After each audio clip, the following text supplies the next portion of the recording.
always feel very insulted when people say, oh, those talking heads in your, I'm like, talking heads? Those are not talking heads. Those are close-ups into a human being.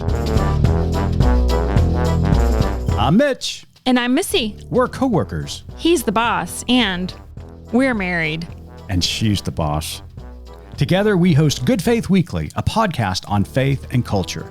What could possibly go wrong? Tune in and find out. Missy. Welcome to Good Faith Weekly. On this episode, it is Thanksgiving week, and we want to wish all of you out there in the podcast world a happy Thanksgiving. Missy and I are going to catch up here in a little bit and talk about some important issues, and then later on in the pod, we sit down with Laurent Bouzereau, who's an award-winning French-American filmmaker and best-selling author. His most recent feature documentary is HBO's Mama's Boy. It's going to be a great pod, so stay tuned.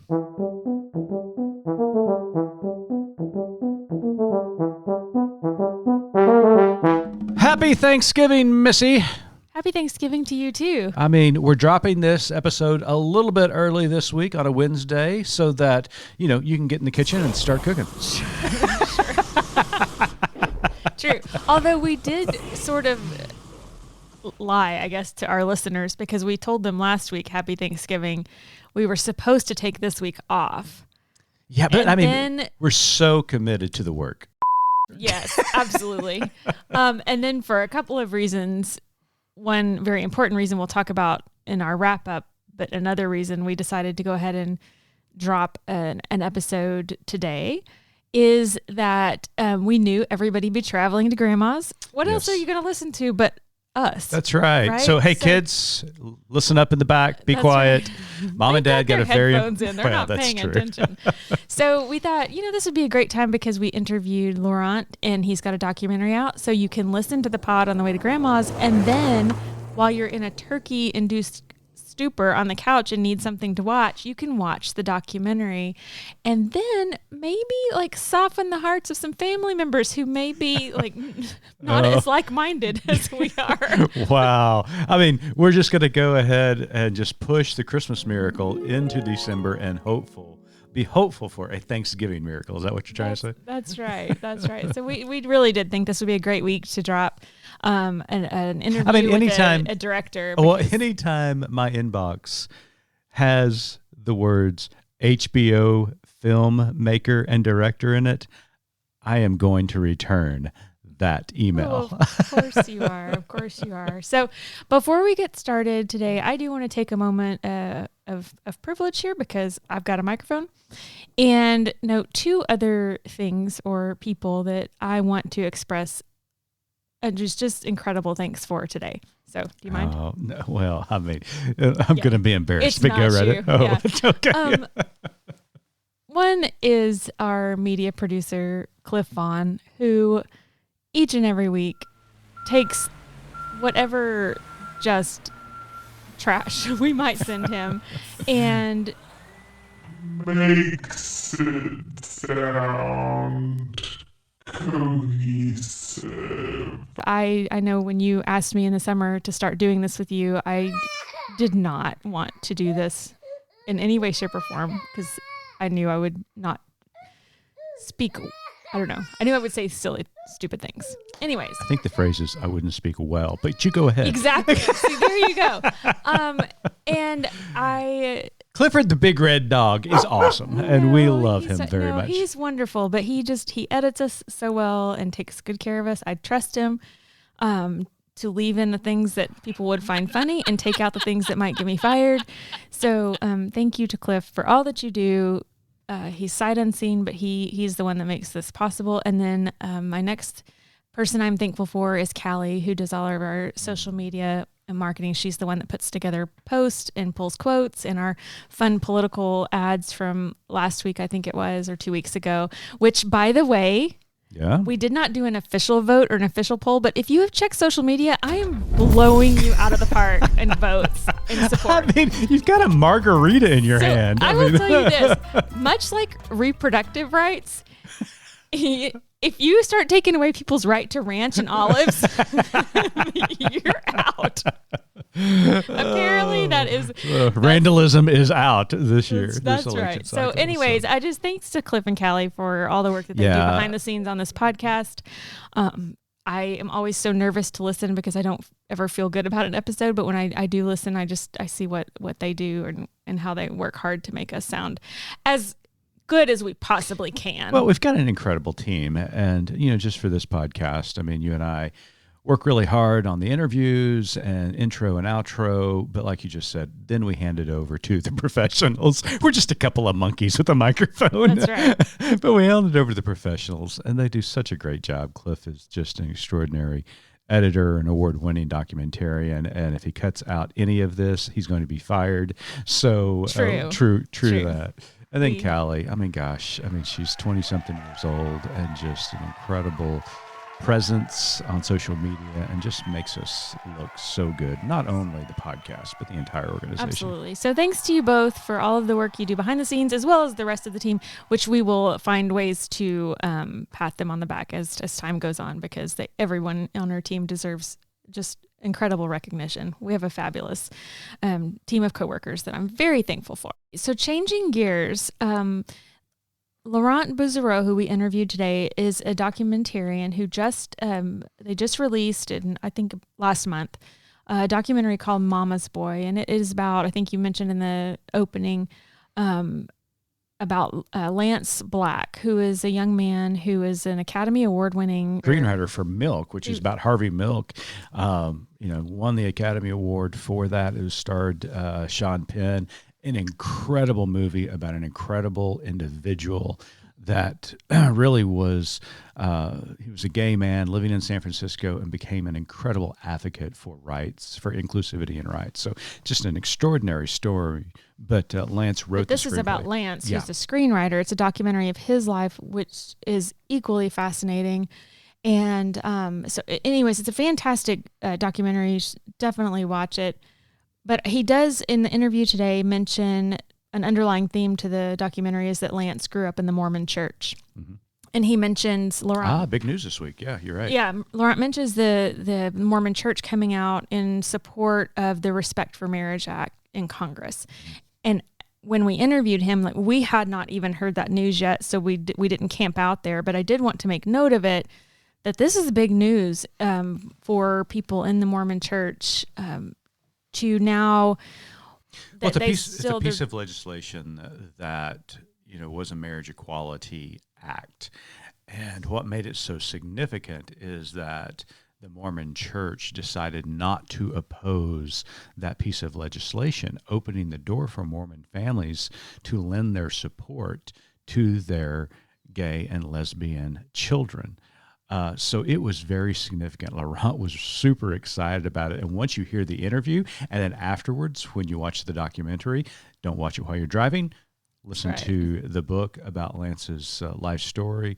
It's going to make a lot more sense because of their Mormon background. But big news this week. You're absolutely right. Yes. And I think I don't quite understand or can't grasp the concept of someone in the Mormon church who is told if your child comes out as gay, you have to cut off relationship with them. Mm-hmm. And so how just deeply important this is for families to now have that permission to be able to still support and love and be in relationship with families and friends, whoever that they know and love that may be in a same-sex relationship. So it's, big news. Yeah, big news. And, another piece of news, and of course, this event took place the interview took place before the latest news coming out of Colorado Springs this week.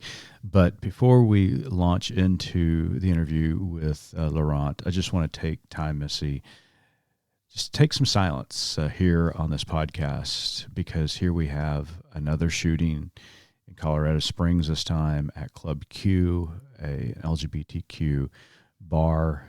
We had young people there, families, couples there to celebrate and have a good time, and a very troubled individual walked in with a long rifle and began to shoot up the place, killing 5 as of this recording and injuring over 20. Here we are again. And how apropos it is, we're talking to Laurent and about his movie and about the advancement of LGBTQ inclusivity and equality this week as he told Lance Black's story. But we're just reminded, as much progress as we have made, even in the laws such as we just talked about, we still have a long ways to go. Absolutely. So yeah, we'll talk a little bit more about that after the interview. But yes, it was definitely devastating news coming out of Colorado Sunday morning. So before we go to the interview with Laurent Bouzereau, then please join Missy and myself as we take about 10 seconds to remember those who have died this week of Thanksgiving and those who are laying in a hospital. We've got a long ways to go, folks.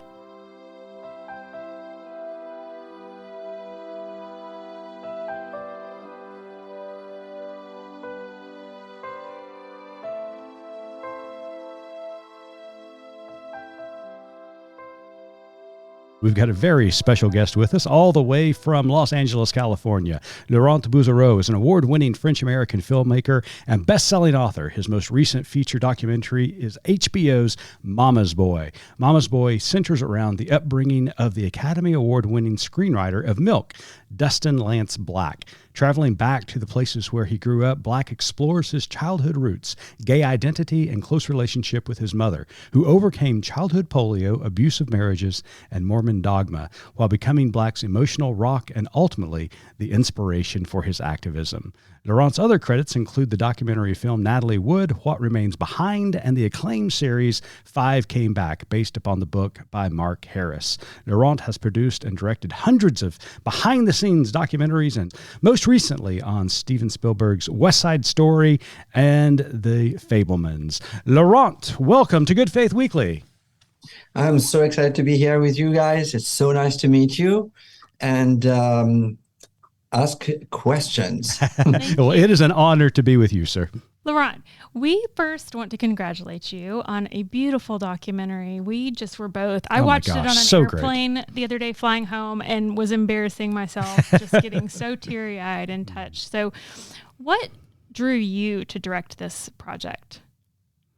You know, first of all, I thank you so much for your kind words on the film. I have to say it's one of those films that I can watch and sort of still tear up myself. So I'm so happy that it has touched others like yourself.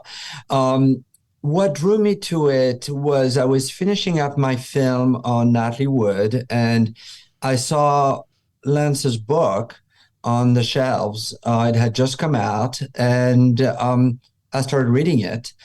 And even though I come from a completely different background, I immediately found a little sliver of a mirror in it.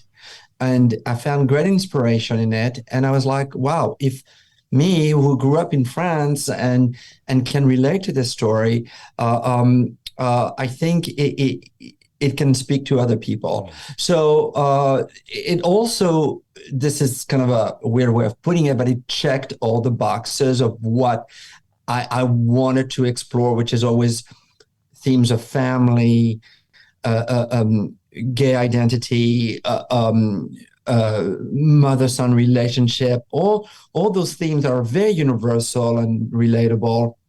I felt, politics in a sense, religion.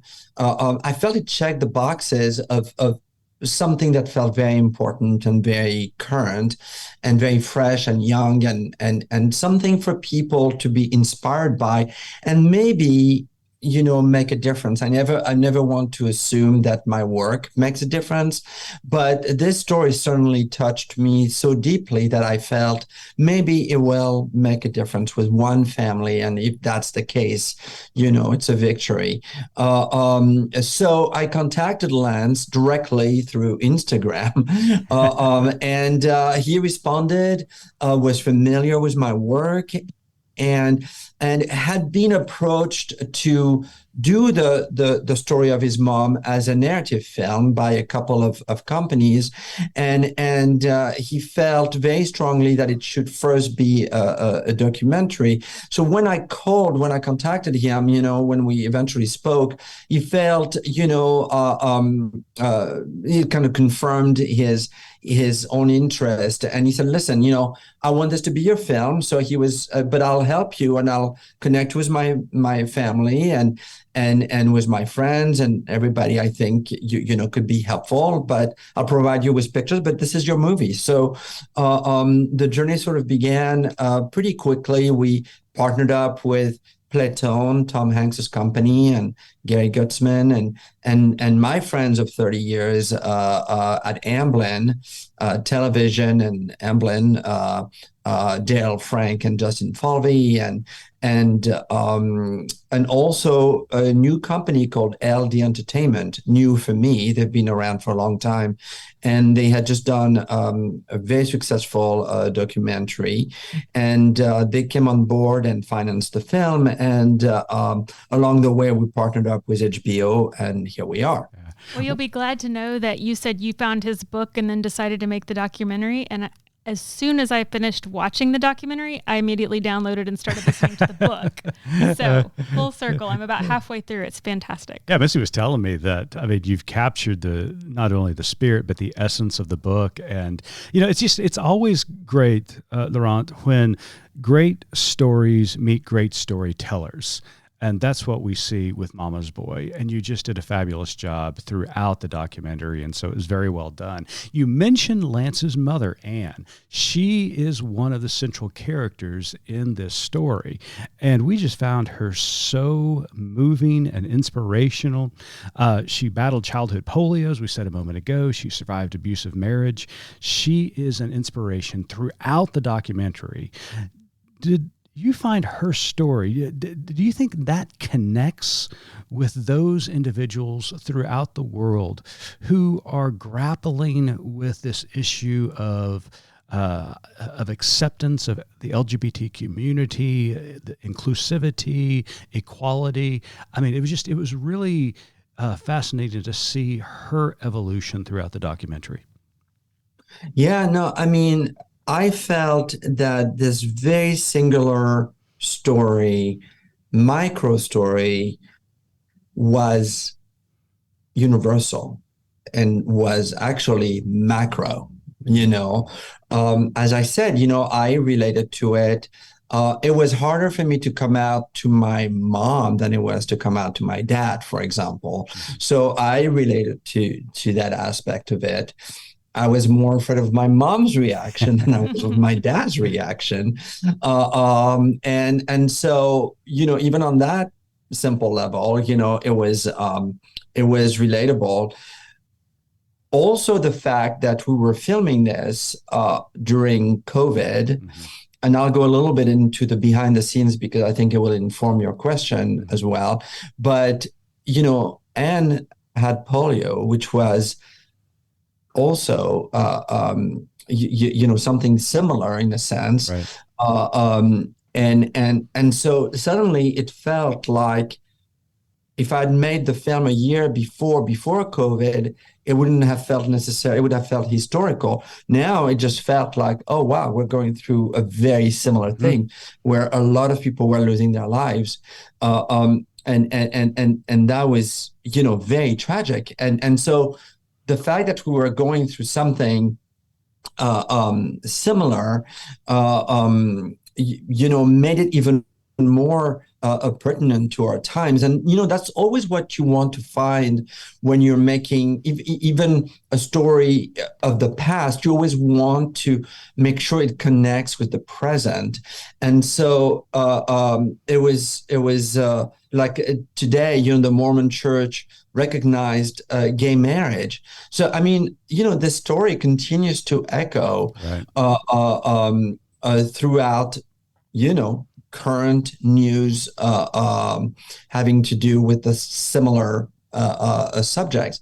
But, the thing that I would try to do is to I tried to recreate a journey for Lance because he was the central figure of the film, and sort of like the ringleader of it. I didn't want voiceover narration or anything like this. So what I did was to recreate his life, or talk about his life in continuity of the way we were shooting the film. So in other words, the first time you see him and he is in this little kitchen, was very deliberate to start there. And then we ended on his last interview on the hills of Hollywood, overseeing the city, so that you really get a sense of transformation, of a journey subliminally. The accent of turquoise that you see in colors in that kitchen at the beginning is throughout the film. I tried to even cheat it in some shots through colorization, because I wanted to connect certain interviews in a color way, using colors. So everything was very structured. We kept the momentum going, not only because of the health crisis that we were, feeling and had to be very responsible, but we kept filming for 14 days. And that's all we did. We never had additional filming or reshoots or anything. So it was timed, and everybody showed up. And I tell you, it was emotionally draining, because halfway into the film, when we're going back to places where Lance was, abused and all that, you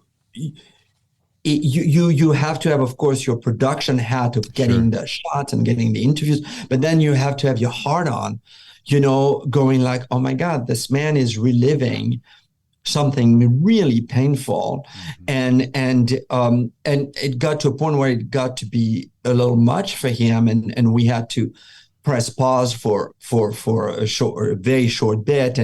But he was so courageous, I wanted to be extremely respectful of his own process and what he was going through. I'll also tell you that during one of the interviews, one of my crew members broke down and came to me and asked to leave the movie, because he was himself struggling with something that sort of resonated in the story. Sure.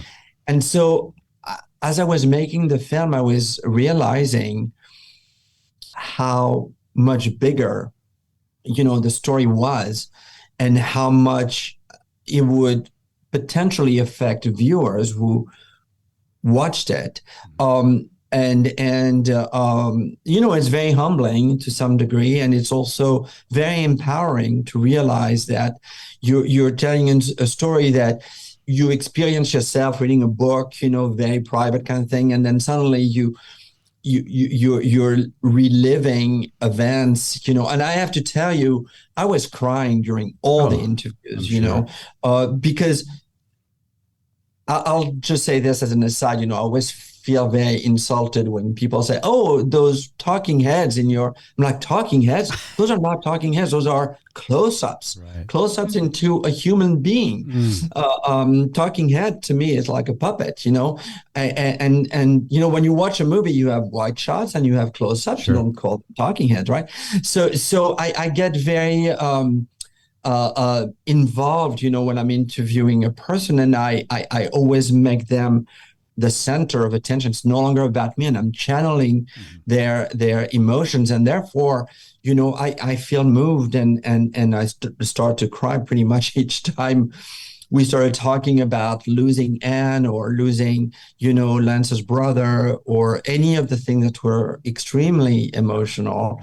As you described the emotional response by one of the colleagues there on set, I hope that you realize, and that our listeners realize, that films, documentaries like Mama's Boys are not only educational, they are life-saving, because there are individuals out in the world who are going through exactly what Lance and his brother and his friends have gone through, and that because of the storytelling, now they can see beyond their own plight. So thank you so much for making this. I was going to mention you were talked about the intentionality with the setting and where he was and the colors, and that was so impactful. I'm not a filmmaker, but I just want to note that to you that was very impactful.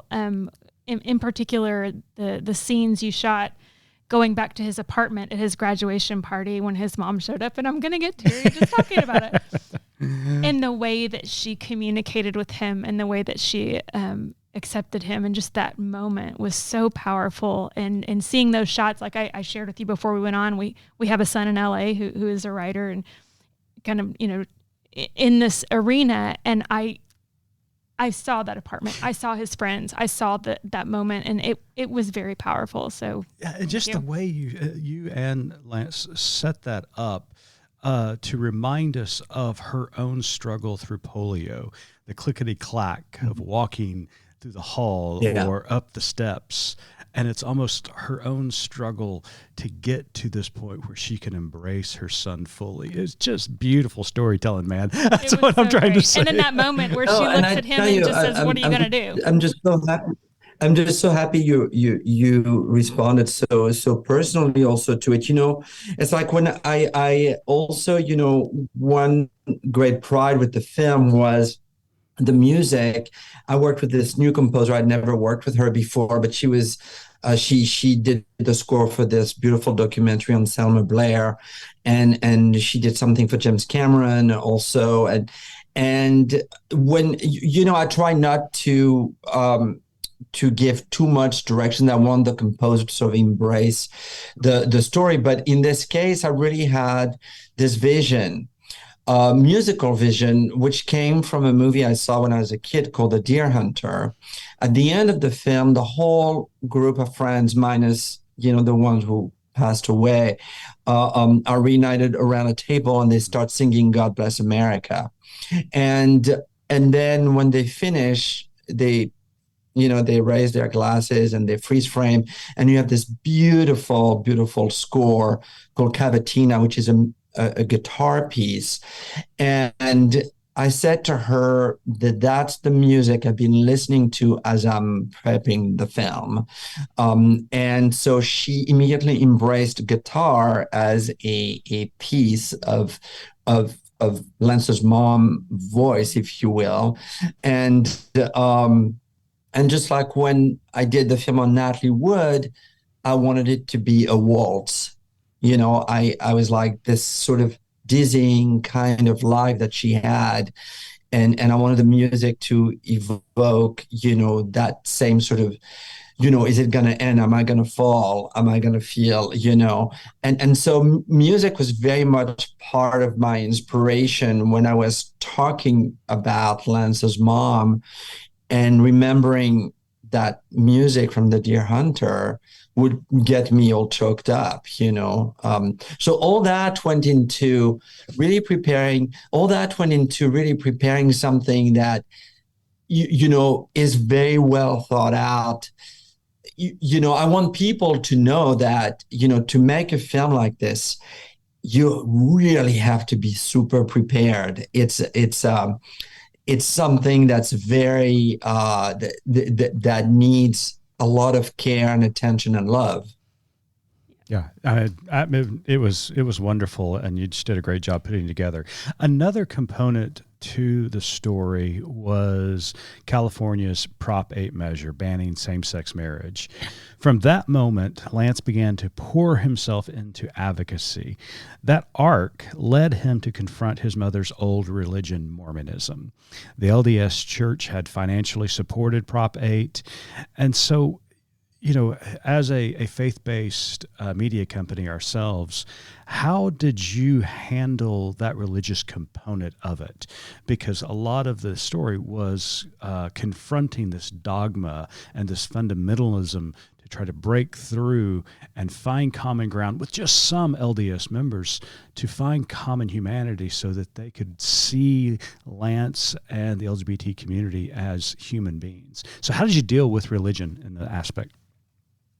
It's a great question. I have to tell you, that was the most intimidating aspect of it, because I am, like I said, I grew up in France. The first time I heard the word Mormon was because my next door neighbor liked the Osmond brothers and said, "Oh, they're Mormons." I'm like, "What does that mean?" And I had no idea what it was. Uh-huh. And even, until I read the book, I didn't really know anything. And so I let Lance guide me on this. We went back to the church where he heard that being a homosexual was a sin. I approached it from his point of view and his own sort of realization of what that was. So that so it didn't become, if you will, preachy or anything like this. Right. But again, it was to let the story tell itself as opposed to explain it and stop the whole film and suddenly dive into something more, I don't know, bigger explanations or bigger historical backgrounds, if you will. I just felt it was the fabric of who he was, and I wanted to really get his own point of view and his own experience of it, and then his own, perspectives on meeting with the church when his crusade began, and what that meant. And we shot in Utah, as you know, and it was interesting walking around with Lance. He would point to things to me. You see, this is the way that the Mormons live. This is the way that they, and I was just like fascinated, Sure. So it really, I wanted to be a very much his point of view, very much his story, so that it never became some kind of lesson or history lesson, if that makes sense. Yeah. No, I thought you struck the perfect tone, because and what I really appreciated about it is it could have been easy to fall in to the condemnation of the Mormon church or the dogma or fundamentalism. And what you did with the story is you stated fact. This is what they did. This is what they believed. But then you followed Lance into this conversation that he inserted himself with local Mormons there in Utah, and really unpacked this concept that is unfortunately novel today, that even though we may have differences, if we talk to one another, we can find commonalities. And when we find commonalities, we realize we're all human beings and we can support one another. And so I just thought it was brilliantly done. And to me, the way you told the story is a pathway for many of us to follow who are advocating for inclusivity and equality, to engage people of faith who may not be where we are, but to engage them and to talk to them and to discuss our faith, discuss why this is so important for the LGBT community. So I just thought it was brilliantly done. Yeah, and we did have, there's a little bit of footage of Lance at a church.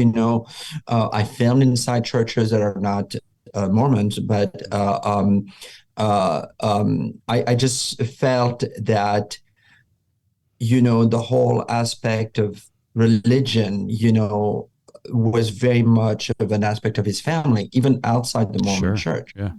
And so I tried to bring in a lot of religious kind of overtone in certain of the interviews, so that it felt very, very much of a subliminal kind of undercurrent, because faith is the fabric of this country, and very much the fabric of most of us, and from different, we all have our own way of experiencing it, but I just felt it was very important because it was important to his family. Therefore, it needed to have a presence visually, if that makes sense. Yeah, absolutely. So in hearing you talk today, and then in also doing some research about your background before this conversation, it's very clear that you take something away from every work of art that you put out there. So what effect and what takeaways did you have after making this documentary? You guys have the tough questions. uh, um, every film I've ever made is always a journey of discovery, and I look for that. Obviously, I gravitate towards stories that interest me, but I try to approach them as curiosity, and I want definitely elements in them of things that I don't know about that are going to force me into research and force me into sometimes when you let's say you do something about something you know really well, you tend to interview people with knowledge, and there is a bit of a tug of war between you and the subject because you know so much.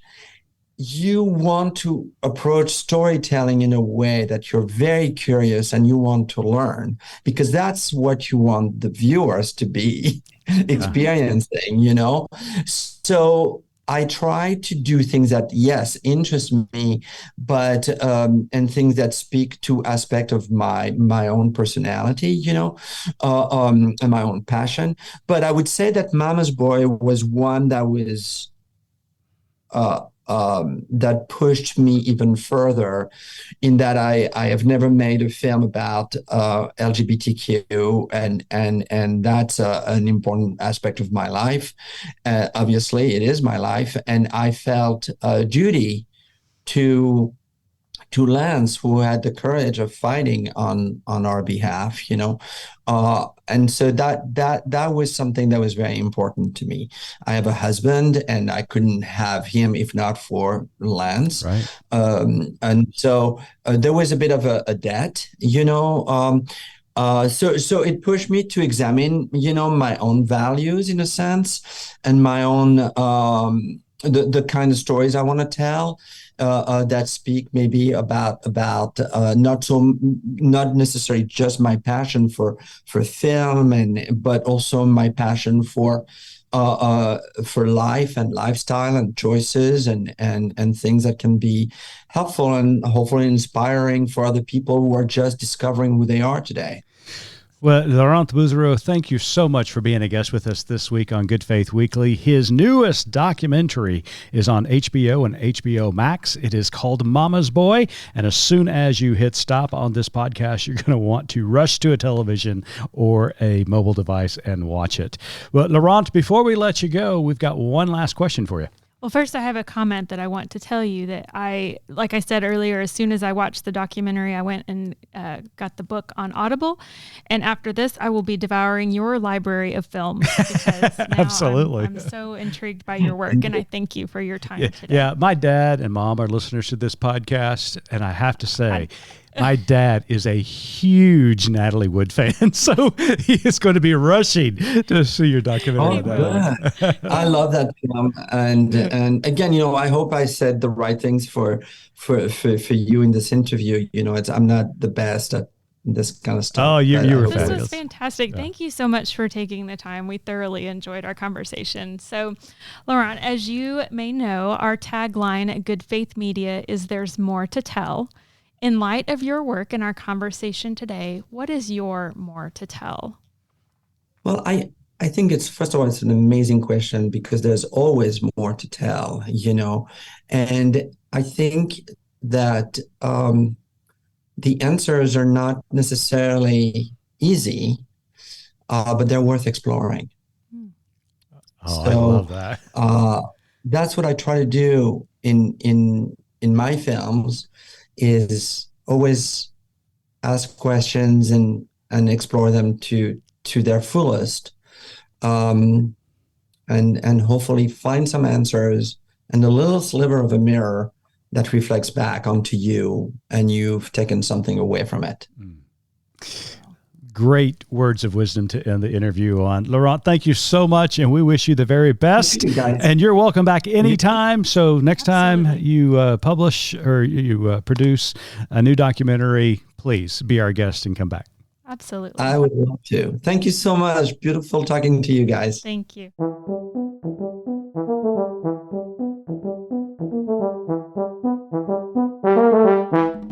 We just finished an incredible conversation with Laurent. Missy, God, he is full of wisdom. He is. And before we get too much further into conversation, I want to tell our listeners that I apologize if you have not seen the documentary and you are somebody who gets completely offended about spoilers. Yes. You might press pause and go watch the documentary because I cannot promise that there won't be some spoilers. So anyways, that's my disclaimer. If you're somebody It's a good disclaimer. I who doesn't appreciate want a that. spoiler, just I don't know what's coming. Yeah, this is all ad lib. like we said a while ago. I mean, the kids are in the back, and we give them a spoiler. Mom and dad may let out an expletive. Sure. I mean, I've been in the car with you. I know what I'm talking about. Anyways, no, that was I've never interviewed a director before, Yeah. so that was kind of fun to hear from his side, from behind the scenes.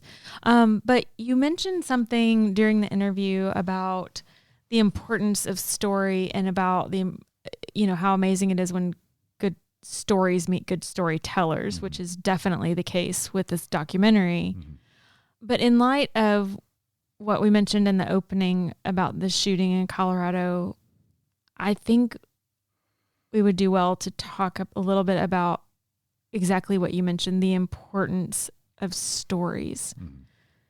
That is how we learn to relate to one another. It is how we learn to see ourselves. In fact, Laurent, in his More to Tell, I jotted down a couple of things that he said. And one was, when you ask questions and explore to the fullest, you find a sliver of a mirror that reflects onto you and you've taken something away from it.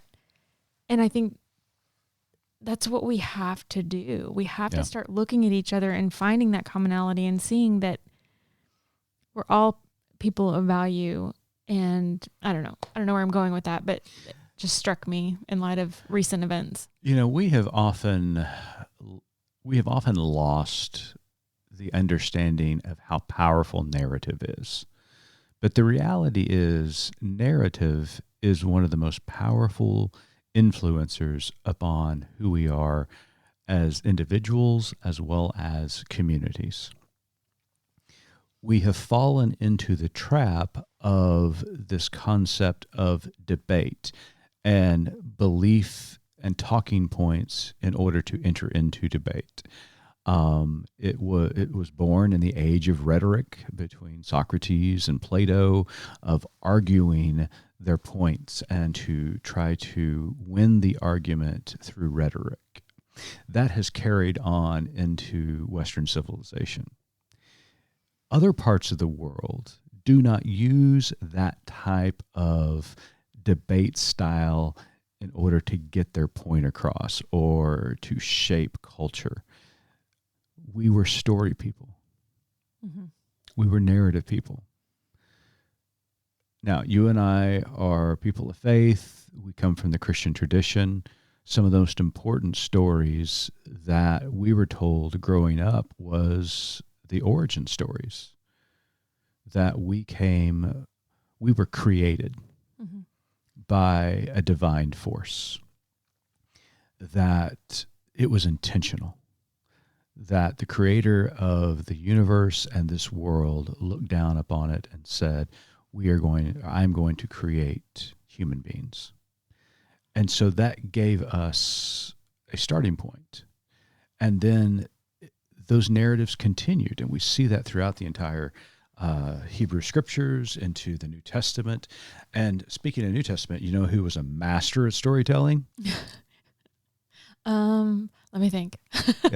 Yeshua, Jesus. Standard Sunday school answer, Exactly, right? Jesus. Exactly. And and Jesus, even in his sermons, he would talk about principles and ethics, but he did so in a way that wasn't trying to make a point or to persuade you. And in many instances, he simply just told parables, told stories. Well, that's what I was thinking, even as someone who's, spent a lifetime preaching sermons and trying to analyze the text of scripture and all these things, as great of a job as you did and still do, that's not what people are going to always remember. They're going to remember the story you told. They're going to tell, whether it's about our family or about somebody you knew. That's what resonates with people because we like to see ourselves in other people. And that's one reason I feel like documentaries like this, and also his book, I'm almost finished, is just fantastic. It's just called Mama's Boy by Lance Black. We've got to get more stories like this out in the hands of people. We've got to be able to relate to someone, to humanize. We just do such a great job of because these stories, othering everyone. Absolutely. These stories connect us with so many emotions. It makes us think. Mm-hmm. Stories like Lance's challenges those people who may think differently about LGBTQ plus people. Mm-hmm. So they're challenging, they're intellectual, but they're also emotional. Mm-hmm. And they draw us in when you hear the life struggle of not only Lance, but particularly his mother. It draws you in. And it invites you to sit in that house, to walk in that person's shoes. And if you accept that invitation, you will be a changed human being. Right. And so that is what we're trying to do at Good Faith Media, is to bring back the narrative, to make it a central part of our spiritual journey as human beings, because it is so important to know where we came from, where we are, and how to relate to other people, because we all don't grow up in the same scenarios and situations. Right. And also, we should have gun control. let me just insert that. Well, there's a lot of stories to tell about that. So, now, I say all of this because there is a caveat, because I have talked about this many times in presentations I've done and talked about the power of narrative, and everybody agrees with that conclusion. But there's also a lot of people who live this narrative who still refuse. And I think about the children, the LGBTQ children whose parents have rejected them. Mm-hmm.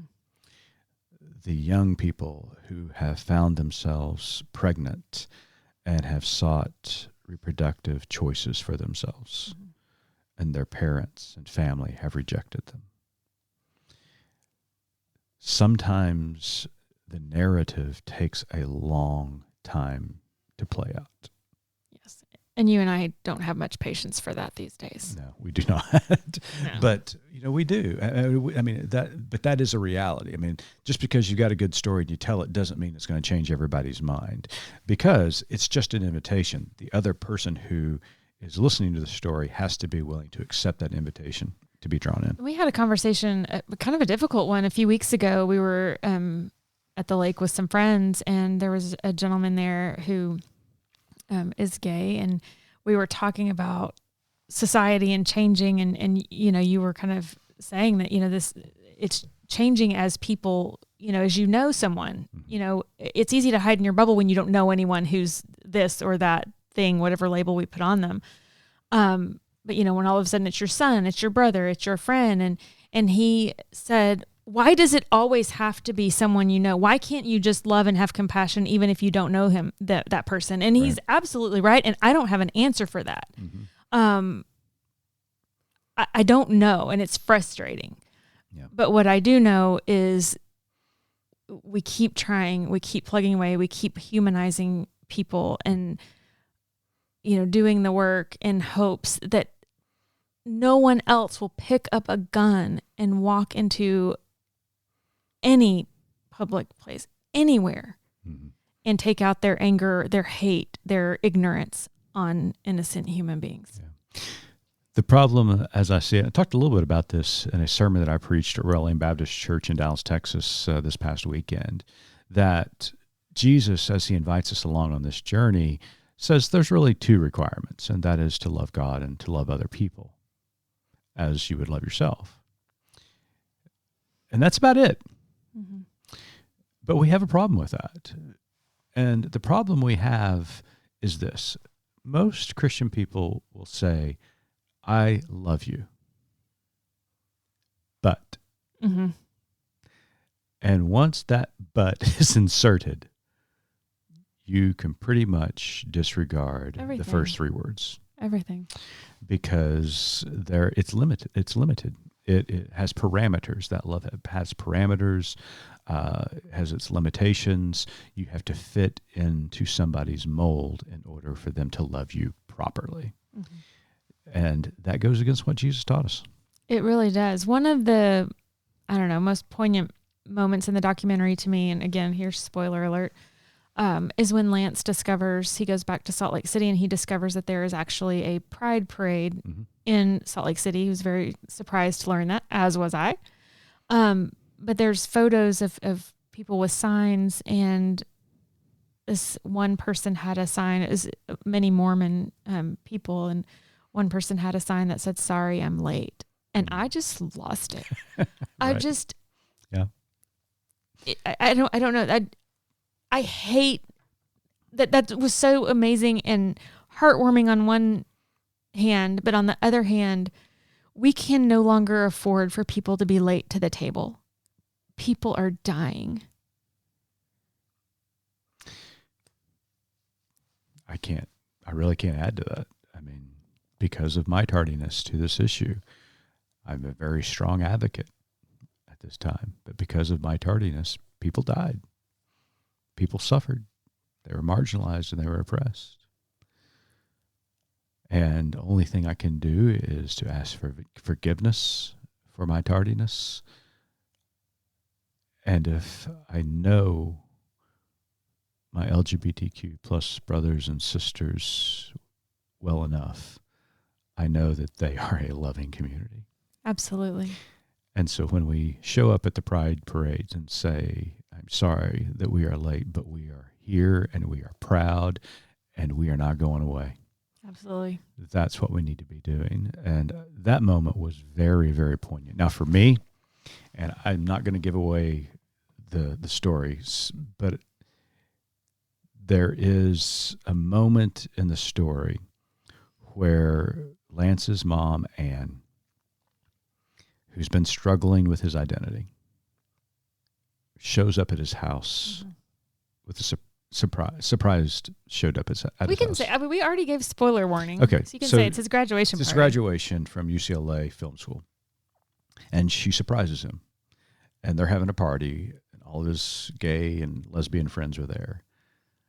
And just the picture that Laurent sets for that moment, mm-hmm. because Anne, early on in life, had polio. She's always walking with the help of crutches, and she struggles up that front porch, into that front door, into this world that she's uncomfortable with. And the end of that scene just had me in tears. Mm-hmm. And it was heartbreaking and beautiful and restorative all at one moment. Yes. So I think that's where a lot of people are. Those people who grew up in conservative churches and conservative households, they love their gay and lesbian children, their transgender children, their friends, their associates, but they've got this big thing holding them back. And they're struggling up the porch. Keep struggling, because there's going to be somebody, and it's going to be an LGBTQ plus person who opens that door for you and invites you into a conversation, and your world will be changed. Well, and I guess to wrap it all up, because I don't want to end on a low note. No, and it's been a heavy week. I mean, this, and a lot of heavy topics in this documentary, Mama's Boy on HBO, but it is inspiring. It is too. a great, it is very inspiring story. I would say that we have 3 assignments for our listeners this week. One is to listen to this podcast, mm-hmm. which you have if you've made it this far. The next is to watch the documentary. It is beautiful. And then after that, grab the book. It's also great. Absolutely. And I got 2 more to add on to that. Oh, gosh. I want you to have a very happy Thanksgiving and eat lots of turkey and have fixings. Go overboard on Thursday and just have a wonderful time. And then here's my second. Do not bring up politics at the table. I'm telling you, folks, you will thank me after the fact. Do not talk about the midterms at all. Just remember, you are to love your neighbor, even if they are your relative. Even if. All right. Well, let's sign off and we will be back next week. All right. Well, happy Thanksgiving, everybody. Happy Thanksgiving.